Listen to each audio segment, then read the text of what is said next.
I got a Craftsman automatic 46-inch cut. I'm going to go down here and show you how to change the PTO belt because this one has failed.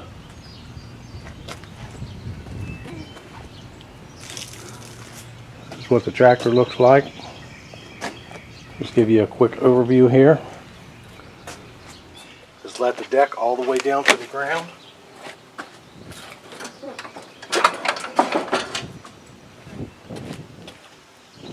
I got 3 bolts.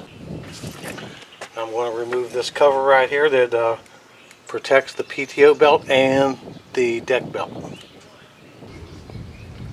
As you can see, the belt's pretty chewed up right here. It'll come right off. You gotta pull it over everything.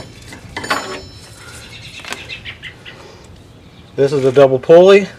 This is where the PTO belt attaches. I'll show you how to rethread it on there and get it back together. But this here is the old one. You have that pulley. You have that pulley, which is an idler pulley. You have the pulley behind the idler pulley, which is your tensioner pulley. Both of these pulleys here will separate the belt. That way you can take it and run it up to the PTO pulley, which is right here. Okay, this is going to be a quick video of the belt configuration. As you can see over there, it goes around the top pulley, comes over, goes around the other pulley right there.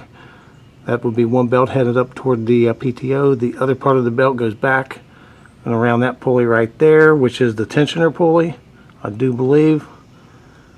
And then all I got to do is go up here and put that belt onto that pulley right there. Okay, the belt's on there. Got on there pretty tight. Took 2 of us to get it on there. I'll go over and I'll tighten up the safety cover over there. Subscribe, comment, give it a like. Thanks for watching.